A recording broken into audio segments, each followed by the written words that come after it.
And welcome back to my Let's Play of the Talos Principle 2. So we got all the main chambers done. I did notice an underground path here, which I'm assuming is probably the lab.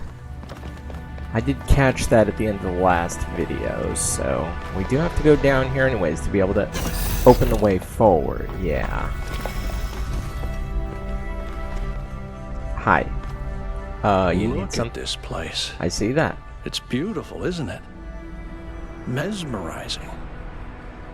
That's how it lures you in, I think. In a decrepit sort of way. You see all these beautiful things and your imagination starts working overtime. And the puzzles, the towers, the mysterious apparitions. So much stuff. It all draws you further in. Does it? Deeper into the trap. It's a trap. What if that's the whole point of this place? What if every time you have one of those visions, It's a tarp. another little bit of you is corrupted, overwritten with the hubris of this place?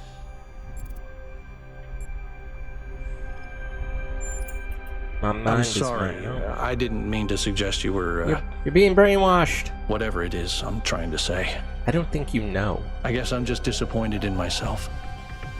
Byron needs me. You all need me to do my job, and I can't even use a terminal. If this is all really the work of the founder, I don't know, maybe she lost her way. Or maybe we're just not ready. But once we find Byron, I suggest we get the hell out of here and never come back. That's a thought. That could be one of the outcomes we choose. Because really, we still don't know anything about this place. Okay, load them up. Yeah, that is corrupted as shit. Dear Founder, everything has gotten so much worse since you left. We keep pursuing the goal, but our lives are getting less happy. When the weather is dry and the dam runs low, there is nothing to do in the whole city. Things don't get fixed anymore. We even had to dismantle the cinema. I know it was frivolous and pointless when we could just watch video files, but it was fun to go watch movies together like people used to do. I believe in your wisdom, Founder. I believe we have to avoid hurting the planet like our ancestors did. But I don't know if the mayor is doing what you would have wanted. Isn't there another way of reaching the goal? Please. I know you left for a reason, but I don't think we can go on this way. You have made quite the catalog of horrors, Stratton. Children dying in their mother's arms, cities perishing by the plague, and even animals living without peace or happiness. Why must we listen to this? You know I have just eaten a heavy dinner, because these things which are ugly must be confronted for us to reach the truth. You spoke of justice earlier, Amanitas, but are these things just? They are not. Then you must admit the universe itself is not just. If the gods exist, then they do bend the world to their will. Rather, the universe proceeds as a machine, following its rules. Justice and virtue are human inventions. Are you saying justice and virtue are therefore illusory and should be abandoned? The opposite, my friend. It is mankind alone that can impose these values upon this machine. It remains unclear whether Stratton believed in the gods or used them solely as metaphors. His work on the deities is no longer extant. Tantalizingly, Diogenes Laertius mentions that it has caused a fistfight in Lyceum. I thought what made us human was that we searched for meaning, but perhaps a better way of thinking about it is that we create meaning. There's a pattern underneath. Is there? Alright, load them up.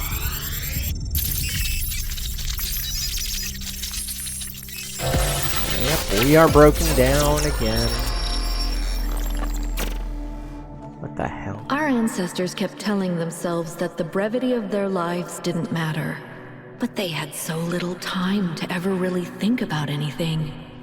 I've spent several human lifetimes studying this mystery, and only now am I beginning to see. The simulation was built on top of material reality, unable to escape its constraints. In the same way, physics as we understand it, even quantum physics, is built on top of a deeper reality. A set of rules that define existence itself. There is a universal language of creation, and I think we can learn it.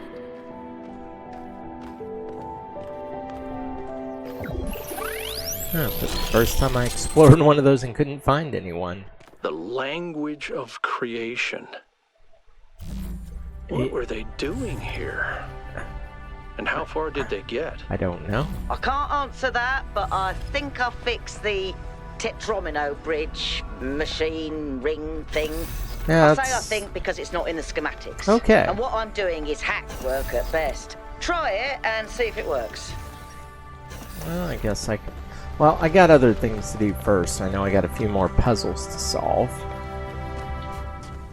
A few more question mark blocks in the ether. And a couple above me. No, are they above me or are they? Decoded. Well, apparently don't wander too far into the water. Apparently you can drown. Oh, fuck you. Like, really? I have to walk? Oh, like, really? Okay, well.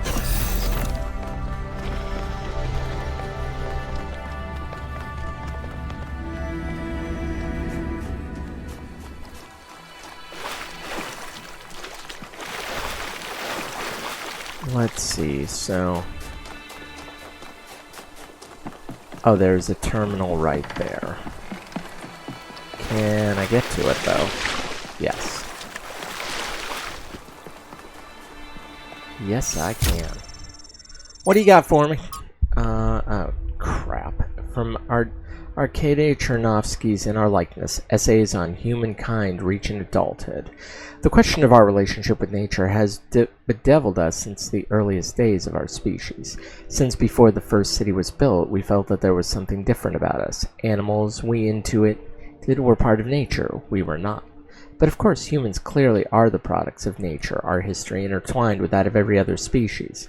In fact, the very notion of the unnatural is a contradiction in terms. Everything that exists must, by definition, be natural.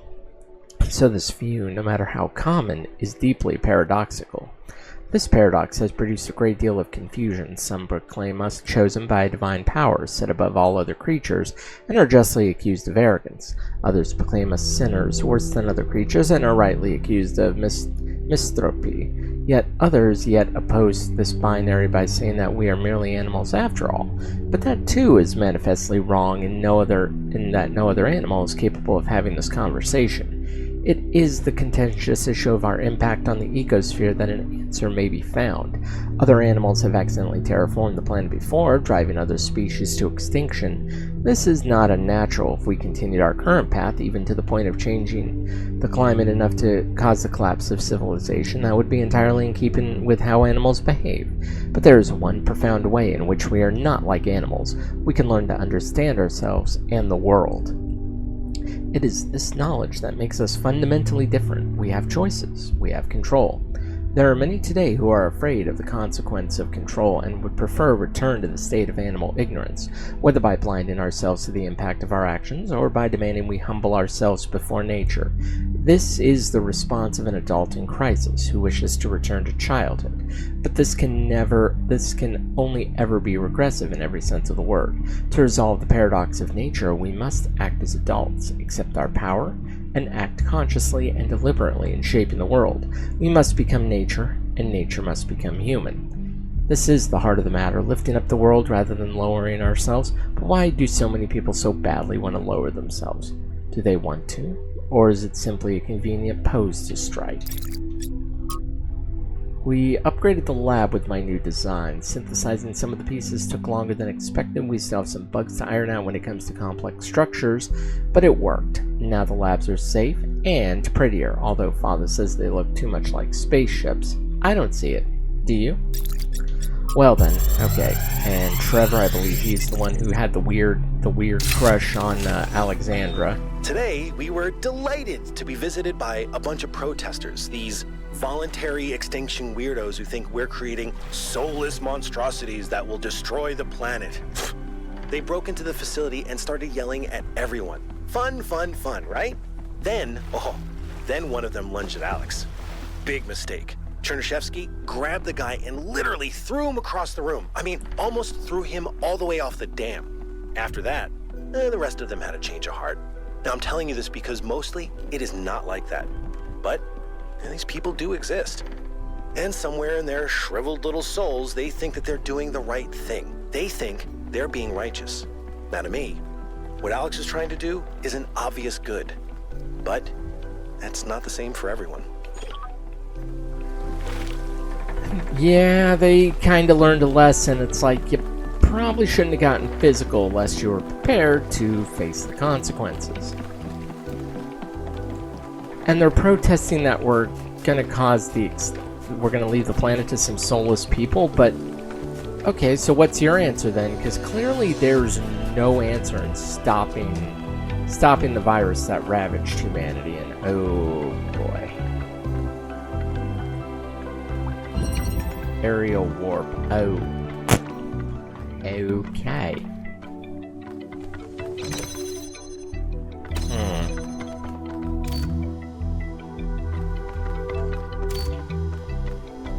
Oh. I'll take this. Can't I just put it up there and teleport? No, that would make too much fucking sense. I will borrow this, though.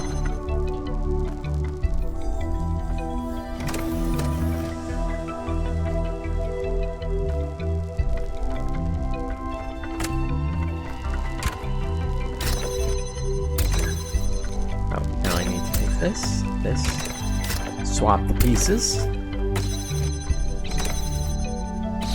There we go. Perfect.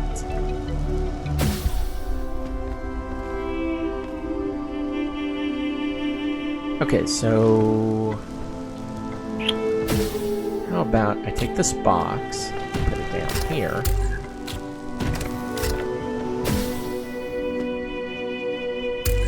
I'm getting what you want me to do.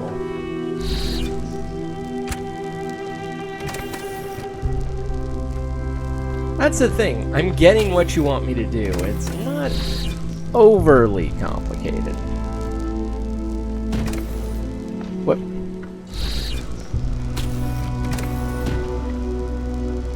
Well, there goes that. And this.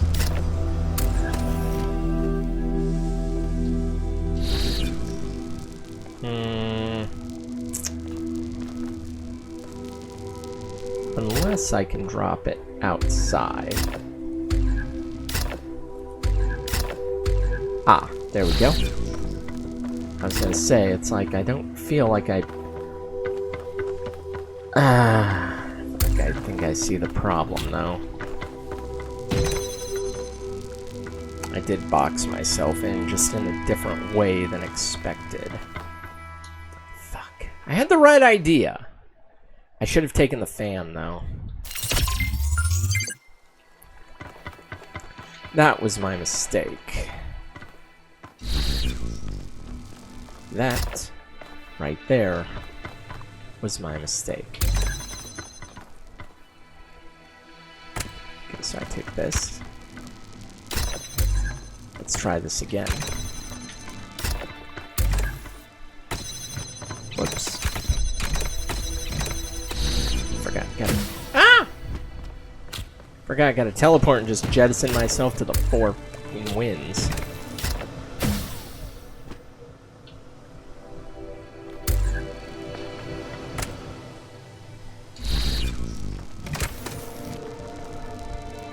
I'll take this box.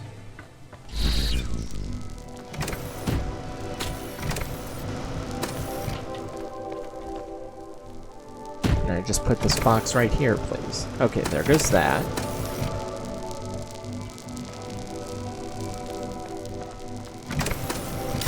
That means I can put you here. Yeah, that's actually a good spot because then I can detach the fan. Teleport. Good.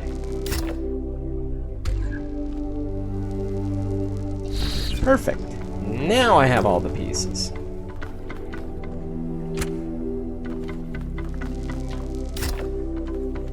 Oh, actually might be smart to go the other way with it. Because then, yeah, that's the side with the box, so...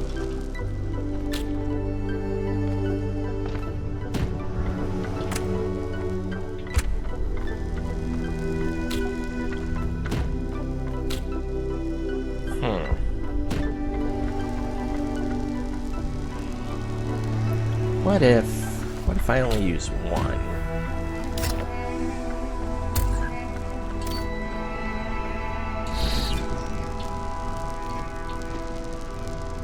Oh, there's a thought.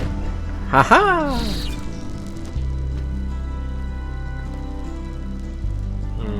Crap.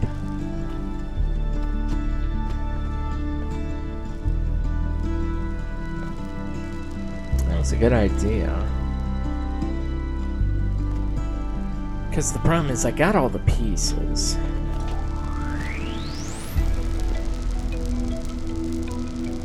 Oh.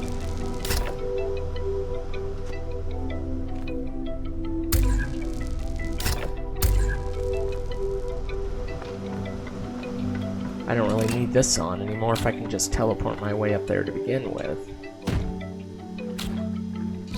Yeah. Easy. That one wasn't bad. Oh.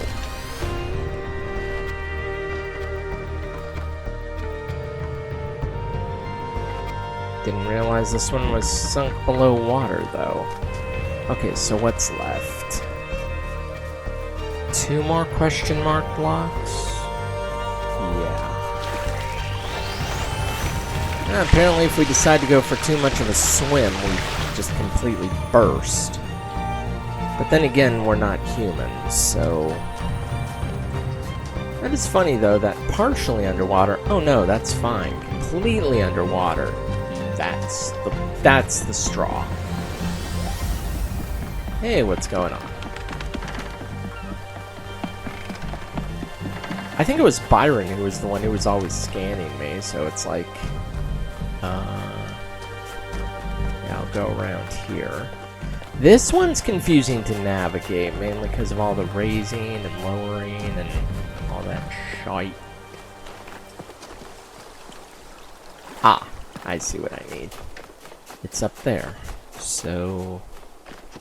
just a matter of, I guess, following this one windy trail to get up there. Yeah. Okay, so what do you got for me? Ah, crap. When I realized it was over, it was all really over for good. I decided to take one last trip to my favorite places before the symptoms got too much. I can never forgive what they did to Chowkadiki, this incredibly wild, rugged place between mountain and sea, with pine trees all the way down to the water. The colors, the vistas, the sheer overwhelming beauty of it all, and they just built over it. Hideous hotels sprawling like tumors, obscene beach bars blaring their awful music across the sea. Even in Kavuro trips, it was impossible not to hate humanity a little for it. The idea of all of it returning to nature, of the hotels gradually sinking back into the reed fields, was moving and beautiful. But then I went back to Thessaloniki, and for all the ugliness inflicted upon that city, the idea that people would no longer be able to meet up beneath the Camara or go for long ambling walks on the promenade or for crepes on the Plateau Navarro was unbearably sad. The idea of the rotunda just standing there empty after being a sacred place for so many centuries, it made me remember that it's not just the beaches and the forests that are beautiful, that cities can also be more than just streets and noise. City can have histories and personalities, and that means something. Who am I writing this for? Do I believe there will be survivors after all this? Do I think that crazy robot project I heard about will actually work out? Do I hope that aliens will come down to our planet one day and wonder who we were? The truth is that I don't know, but there is something in the love we feel for the beautiful things that we built, as much as our revulsion towards unnecessary destruction that matters. Why didn't our ancestors understand that you can build in ways that make an area more beautiful instead of ruining it? Even if all they cared about was personal benefit, wouldn't that benefit them more? In the long run, yes, but people rarely think about the long-term consequences, especially if there's an incentive to act immediately. And yet, most of them were unhappy with the results. Couldn't they see that it was within their control to act differently? They could, they just didn't. From L. D'Armand's, can you point me in the direction of a better timeline? Humans are problem solvers is a quote frequently associated with my friend Alexandra Drennan. It became a meme on the internet, used both ironically and not, though Alexandra, of course, is entirely earnest in her dedication to humanity. It's a great thought and vital to understanding our species, but it's also not as entirely simple as that. Take, for example, the recent extinction of the orangutan and the ensuing conversation about the dangers of unknown pathogens released by human activity. Most of us agree that a problem exists, and significantly, most of us believe that something ought to be done about it. So we've identified the problem, and we have collectively decided to act. So why is nothing happening? That's a serious question. A great deal of effort is expended on raising awareness, but I would like to suggest that sometimes our problem-solving impulses can get stuck on the wrong goals. Awareness is not the issue. We've already convinced people that something needs to change, so if nothing changes, we have to wonder, why is the will of the people not being translated into action? She's also capable of being devastatingly sarcastic, but that's a story for another book. Maybe the problem was they didn't have enough hope. They could see the problems, but they couldn't imagine that one day those problems could be solved. It's easy for people to get so lost in the problems of the present that they think nothing will ever change. They lost hope because the historical circumstances they found themselves in encouraged despair, but that in turn meant the conditions could not change. How do you go against history itself? From Hypatia's Journals, Volume 1, The Founding of New Jerusalem, Day 372. Yemo died today. One moment he was there, welding a joint on the upper levels of the tower, and the next he was gone. One careless step, that's all it took. Athena brought him to the dam, but even Cornelius couldn't help. Yemo is gone. Now there's only 12 of us. I think about Yemo every day. So do I. You did nothing wrong. You weren't even there. I was. And... okay. This is a design for an improved charging station. Ooh. Fascinating, Ooh. but not relevant. But fascinating nonetheless. Okay, so how the hell do I get to my next destination, which appears to be that puzzle over there? I can see what the destination is. I don't even know what the point of these additional puzzles are. They offer nothing. I'll still do them. Minimalism. Oh.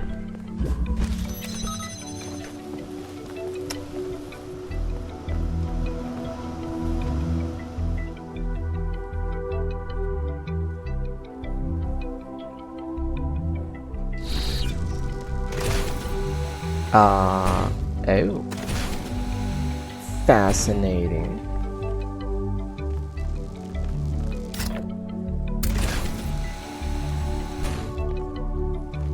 I wonder if that means I can... This is probably gonna...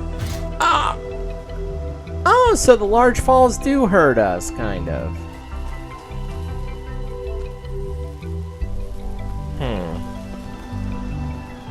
Taking the fan would do nothing. I wonder if I can... I think I'll take this for the moment.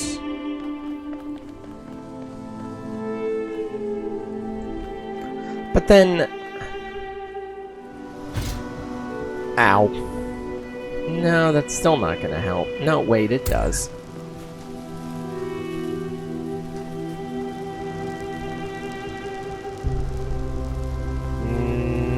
No, it doesn't. Because if I take this out, yeah, all that does is just...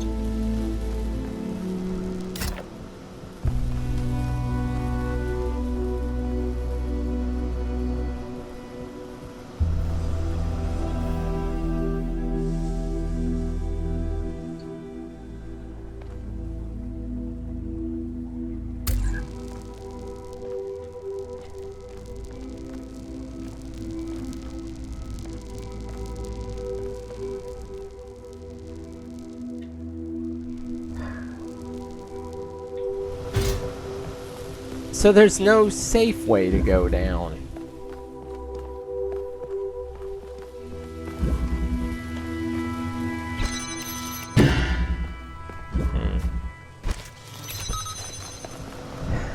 This is, minimalism is is easily very beautiful in its simplicity.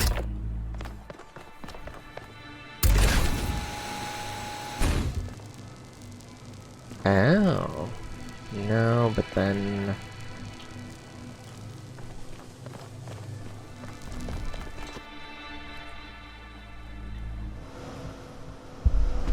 That worked out well, even though that is kind of annoying, but that's besides the point.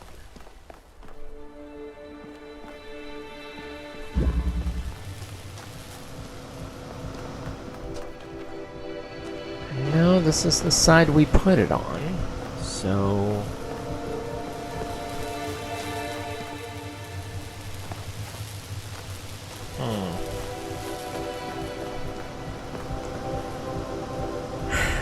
Crap, this one's actually... And there's shit on the other side, too. That's the problem.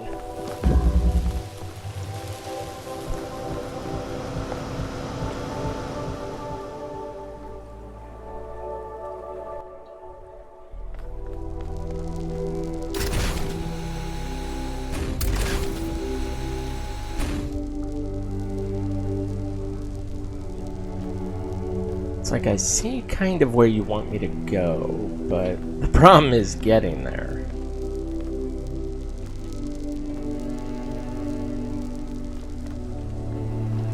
That is the problem.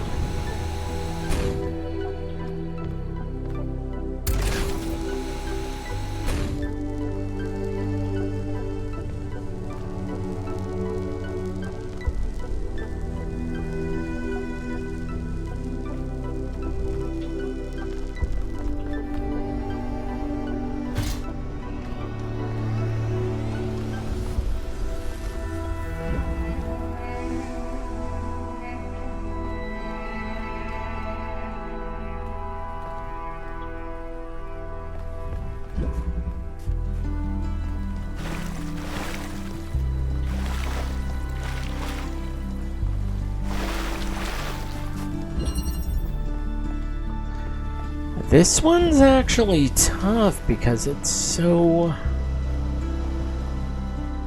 All of the pieces need to be where they're at.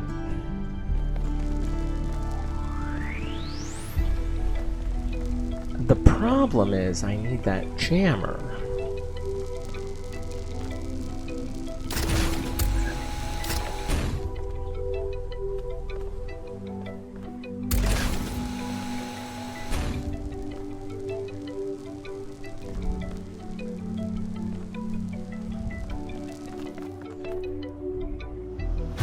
Ow.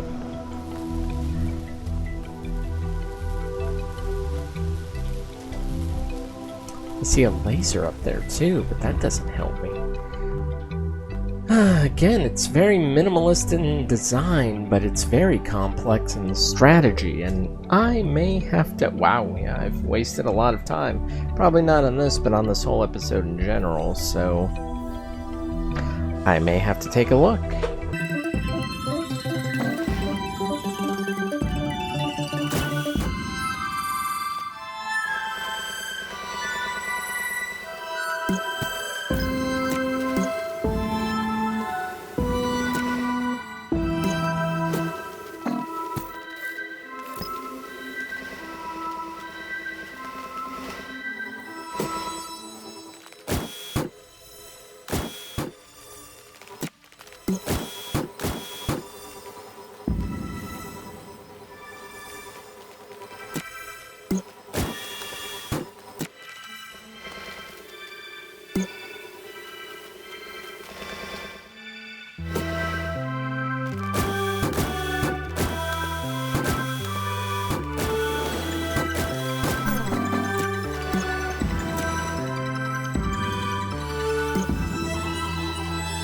Okay, I think I might have figured out something pretty quick here, because I'm a bit of an idiot and don't think outside the damn box. I don't need the fucking thing up there anymore when I... Duh! That allows the button to stay open. That allows me to put the teleporter on the grate. And in turn, allows me to teleport out of here. And I don't need that on the grate anymore either. Does this open? Yes.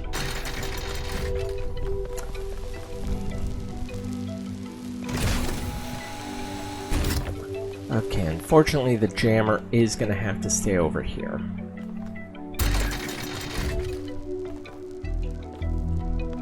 But I should be able to get back up.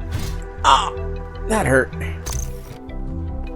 Oh yeah, this thing. So that means I should be able to get the color I need.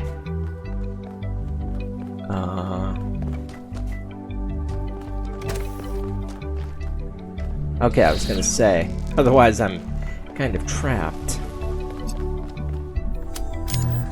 Oh, wait. Oh!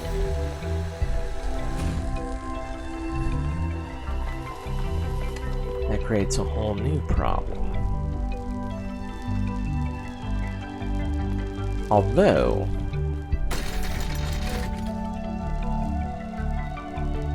if it's right in the middle of the two buttons, then that should theoretically do it.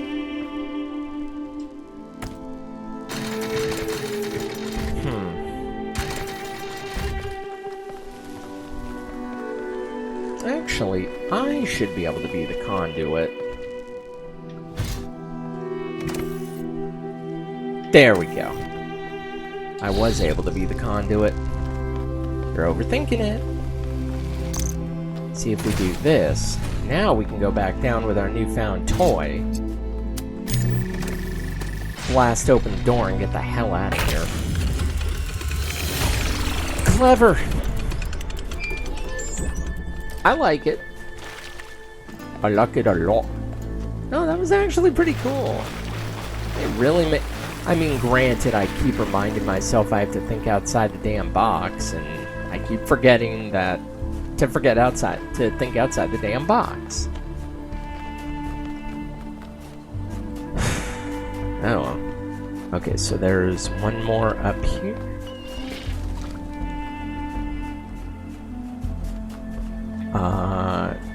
No, because that's just a puzzle. Oh, it's across the bridge, probably. Yeah, I think it's over there. I think it's over there, so... yeah, it's got to be up here somewhere. That's the only logical explanation. I need everything. I need everything there is, even if I don't care about most of it. Even if I don't want to thank you. Appreciate it. One day, undoubtedly, an expedition will pass by this island. It will seek to document facts and statistics, to enumerate reasons for us not to look more closely. That is what we do now. We seek facts rather than truth. Because truth might frighten and unsettle the comfortable people who like to sit in their conference rooms and debate which corners we should cut today. These people like to imagine the chaos that could come one day, like a comforting fairy tale of distant darkness. But they do not see the chaos that is at our walls right now. The chaos that also lives within us. A force that is both necessary and appalling. Aren't facts and truth the same thing? Call me ignorant, but... wouldn't facts lead to the truth? Okay, I think the truth of the matter is I think I might be close to...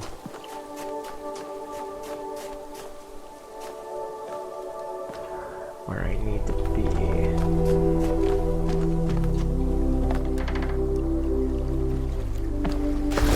Uh-oh.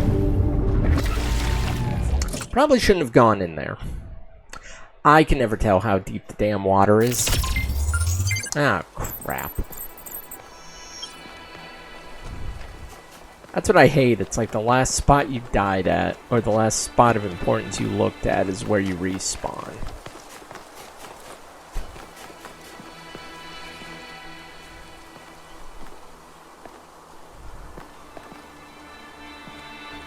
Wonder if I can...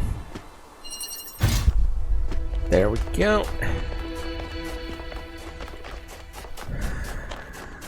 But then... Oh, is that my path? Yeah, I'm thinking... Yes. And since I opened the way forward... Oh boy.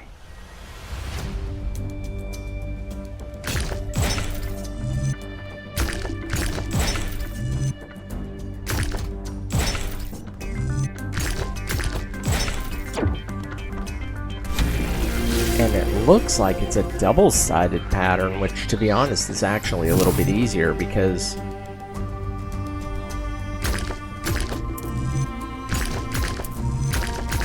I like that. I like that. That. And that. Boom! Simple. Very simple indeed. Good, now we can finally go into the tower and be done with this chamber. Wonder who we'll run into today. Hi. Welcome back, creature of clay. The forge burns bright, but the sky is troubled with clouds. A mortal has ascended Olympus without the permission of Zeus. Oh. Byron. Your friend wanders in dreams, caught between moments. Oh boy. He stands upon the bridge between yesterday and tomorrow, his eyes fixed upon the surface of the sun, and so the workings of Olympus are disrupted. Pandora, fearing the wrath of the gods, has broken the paths to ascension. Only Prometheus can help you, for he has always favored humankind over the gods, and would see Olympus pass into your hands. But he is bound in the heart of the mountain.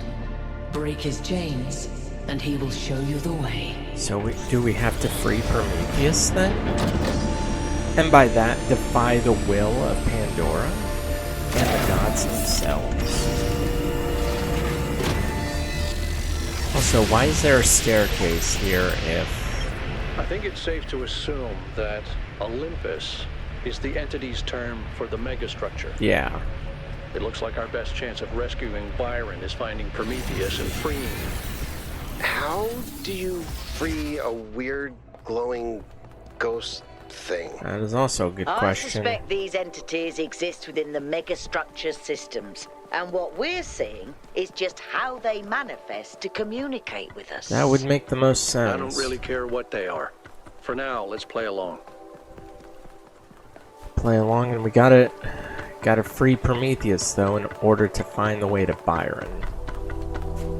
But hey, I mean, we're doing good so far, and we've made, do I want to say decent time? 208 against 19, and that went okay.